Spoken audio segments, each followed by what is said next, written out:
Hello दोस्तों, आप सभी को मेरा प्यार भरा प्रणाम। मैं नीलम कोटद्वार उत्तराखंड से स्वागत करती हूँ आप सभी लोगों का फिर से अपने यूट्यूब के नए ब्लॉग बात में करी हूँ शाम के ठीक 5 बजे से। और आप सभी लोगों को पता था, मेरे ब्लॉग के माध्यम से आप लोगों ने देखा ही होगा कि हम लोग गए थे गाँव में और वहाँ पे थी बहुत ही सुंदर और भव्य खैरलिंग देवता की पूजा। और खैरलिंग देवता हमारे उस क्षेत्र के बहुत ही प्रसिद्ध और क्षेत्रीय देवता हैं। वो वहाँ के रक्षक और उन लोगों की बहुत ही आस्था उससे जुड़ी होती है। वो मेरे ससुराल के भी देवता हैं, मायके के भी देवता हैं, और जिधर हमारा नानी का गांव है वहाँ के भी देवता हैं, क्योंकि वो पूरा एरिया पड़ता है कलजी खाल ब्लॉक में। और कलजी खाल ब्लॉक में ही खैरलिंग महादेव का मंदिर है जो कि मुंडेश्वर में आता है। और उसकी बहुत ही बड़ी मान्यता है जो आप मेरी वीडियो के माध्यम से देख ही चुके हैं। वहाँ पर बहुत ही ज़्यादा भीड़ और बहुत ही ज़्यादा आस्था जुड़ी हुई होती है लोगों की। और आप सभी लोगों ने मेरी वीडियो के माध्यम से देखा कि वहाँ पर हजारों नहीं लाखों की संख्या में श्रद्धालु पहुंचे हुए थे। आप लोगों को पता है कि उत्तराखंड से काफी ज्यादा प्लान हो चुका है, लेकिन ये मेला लगातार 12 वर्षों से 6 और 7 जून को ही मनाया जा रहा है। और मेरे लिए तो बहुत ही सौभाग्य की बात है, क्योंकि 6 जून को ही मेरी शादी हुई थी। और जिस दिन हमारी शादी थी 6 जून को, तब से ये मेला उसी दिन पर तय कर दिया गया है। पहले ये मेला 1 जून से लेके 10 जून के बीच में होता था। इसकी एक स्पेशल तिथि निकाली जाती थी। मेरी शादी को 12 साल कंप्लीट होकर 13वां लग चुका है परसों 6 जून से। तो लगातार ये मेला इसी डेट पर अब लग रहा है। पहले ये थोड़ा सा 2-3 दिनों के अंतराल में लगता था और इसकी एक तिथि निकाली जाती थी, लेकिन कई सालों से ये तय कर दिया गया है कि ये मेला अब 6 और 7 जून को ही लगेगा। और लगातार 3 वर्षों से मैं इस मेले में जा रही हूँ। पिछले वर्ष भी हमारे ससुराल पक्ष की ओर से वहां पर ध्वजारोहण का कार्यक्रम भट्ट परिवार के द्वारा किया गया था।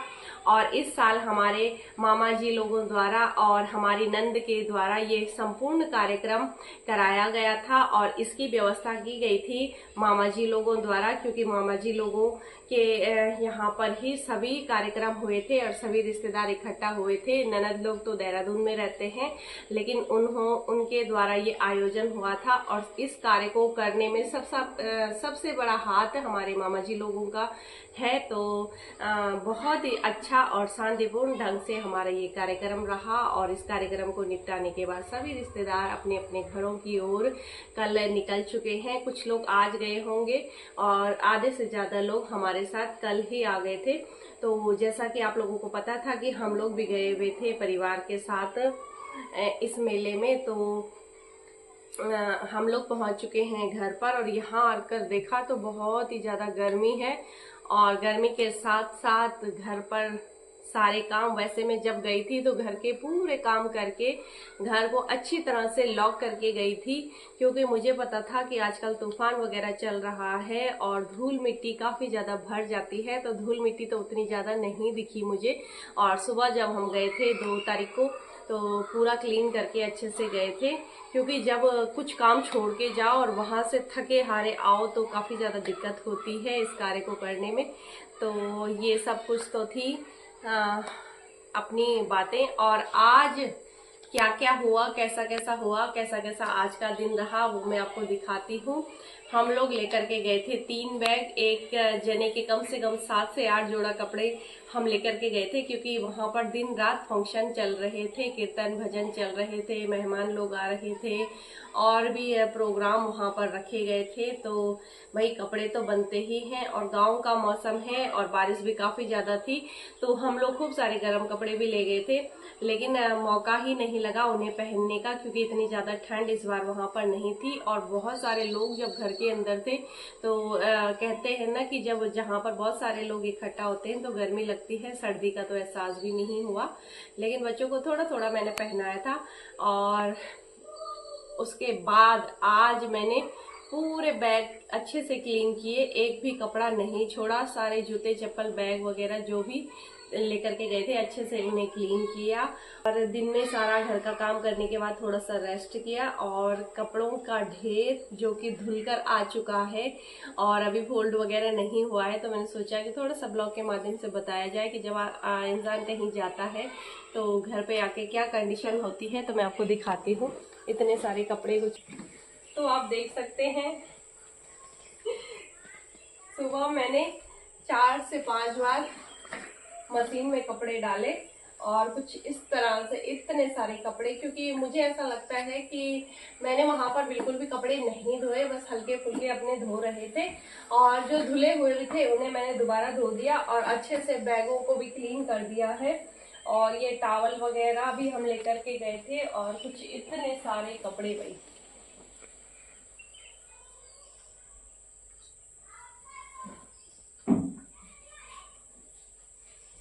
और बहुत ही सुंदर यहाँ पर टी शर्ट हमारी ननद जी लोगों द्वारा सभी लोगों को बांटी गई थी और काफी ज्यादा अच्छे जेंट्स लोग इसमें लग रहे थे और लेडीजों ने पहना हुआ था येलो सूट और येलो साड़ी जो कि बहुत ही अच्छा लुक दे रहा था। और ये टी शर्ट स्पेशल ही बनाई गई थी जिस पर कि आप देख सकते हैं खैरालिंग महादेव और हमारे मामा ये मंदिर की फोटो और जो हमारा नानी का गांव है सकनौली उसका नाम लिखा हुआ है। और मंदिर में जब ये लोग घूम रहे थे इन टी शर्टों को पहनकर तो काफी ज्यादा गेस्ट लोग कह रहे थे कि हमें भीड़ को देख के काफी ज्यादा डर लग रहा था लेकिन जब हम इन टी शर्ट वालों को देख रहे थे और ये ग्राम सकनौली पढ़ रहे थे, जब हम ये ग्राम सकनौली पढ़ रहे थे तो हमें बिल्कुल भी डर नहीं लग रहा था। हम लोग ऐसे सोच रहे थे कि ये लोग हमें सकनौली गांव तक पहुंचा ही देंगे अगर हम भीड़ में खो भी गए तो। जी हाँ, बहुत ही भयंकर और बहुत ही दूर दूर से कोटद्वार से भी श्रद्धालु लोग पहुंचे हुए थे और वहां पर मेरी मुलाकात बहुत सारे यूट्यूबर्स से भी हुई, लेकिन भीड़ ज्यादा होने के कारण और मैं परिवार के कार्य में व्यस्त होने के कारण अपने ब्लॉग में किसी को भी नहीं ले पाई, तो इसका मुझे थोड़ा सा खेद है। और दूर दूर से मैंने देखे हैं और सभी की वीडियो भी मैं देख रही हूँ फेसबुक पर, यूट्यूब पर भी। तो इस मंदिर और मेले की काफी ज्यादा मान्यता बढ़ गई है सोशल मीडिया के द्वारा। वैसे ये मेला काफी सालों से लगता आ रहा है, जब हम लोग पैदा हुए थे तब से हम लोग सुनते आ रहे हैं कि खैरालिंग महादेव का मेला लगता है। तो आप देख सकते हैं बहुत ही सुंदर टी शर्ट बनाई गई थी और सभी लोगों को बांटी गई थी और बहुत ही अच्छी व्यवस्था वहां पर नंद जी लोगों द्वारा और मामा जी लोगों द्वारा की गई थी और हमने भी अपना पूर्ण सहयोग दिया और खैरालिंग महादेव के चरणों में हाजिरी लगाई। तो चलिए दोस्तों, अब फटाफट से इनको फोल्ड कर लेते हैं, उसके बाद मुझे दूध लेने भी जाना है। तो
तो दोस्तों, जैसे ही हम लोग गांव से आए यहाँ पर इतनी ज़्यादा गर्मी लगी कि हम लोगों ने सोचा कि क्यों ही आए हम लोग, पर क्या करें, घर भी ऐसे ही छोड़ा हुआ था तो आना ही पड़ता है। और घर पर काफ़ी सारी चीज़ें ऐसी होती हैं जैसे कि हमारे प्लांट वगैरह जो कि सूखने की कगार में होते हैं तो उन्हें पानी की ज़रूरत होती है, इसीलिए हम लोग को आना पड़ा।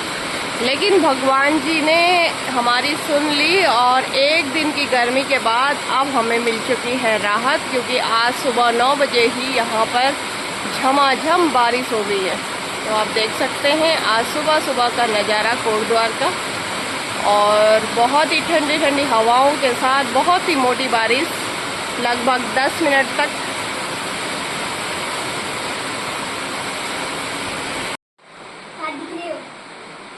तो जैसे ही हम लोग गांव से कोटद्वार पहुंचे, यहाँ पर इतनी ज़्यादा गर्मी लगी कि ब्लॉग तो क्या कुछ भी काम करने की इच्छा नहीं हुई।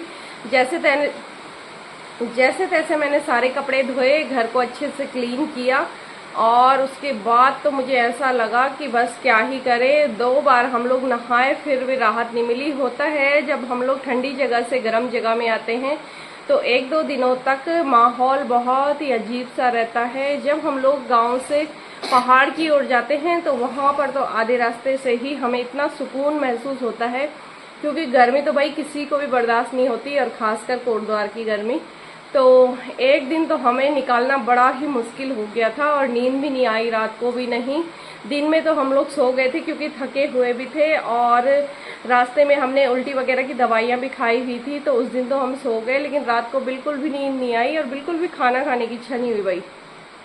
लेकिन आज भगवान जी ने सुन ली, और सिद्धवली बाबा की कृपा से खैरलिंग महाराज, तो सिद्धवली बाबा ने कोटद्वार वालों की इच्छा पूरी कर दी। और आज यहाँ पर लगभग 8:30 बजे से ही बारिश आना स्टार्ट हो गया। हालांकि मौसम अभी भी काफी गर्म बना हुआ है, लेकिन थोड़ी बहुत राहत तो मिलेगी, और पेड़ पौधे जो सूखने की कगार में थे उन्हें थोड़ा बहुत पानी मिल जाएगा।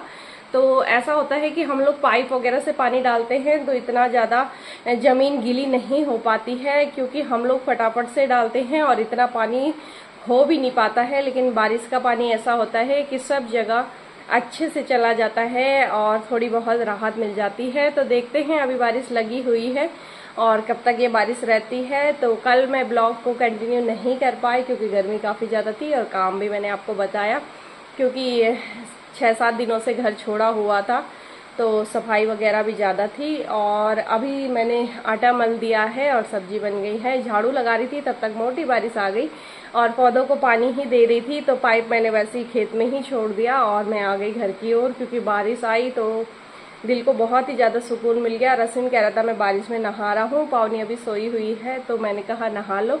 लेकिन इतनी मोटी बारिश थी कि वो बोल रहा है कि ठंडा लगेगा। तो बच्चों का ऐसा ही होता है। मैंने भी सोचा था अगर बारिश ज़्यादा देर रुकेगी तो मैं भी नहाऊंगी बारिश में, क्योंकि गांव से आने के बाद एक अजीब सी खुजली सी हो रही है बॉडी में। तो बारिश अभी देखते हैं कब तक रहती है। फिलहाल इस ब्लॉग को यहीं पे एंड कर देते हैं। उम्मीद है कि आप लोगों को मेरे खैरलिंग महादेव के ब्लॉग्स पसंद आ रहे होंगे। पसंद आने पर चैनल को लाइक, शेयर एंड सब्सक्राइब कर देना। मैं नीलम मिलती हूँ आपको जल्द एक नेक्स्ट ब्लॉग में, तब तक के लिए बाय बाय। जय खैरलिंग महादेव, जय देवभूमि उत्तराखंड, जय सिद्धवली बाबा।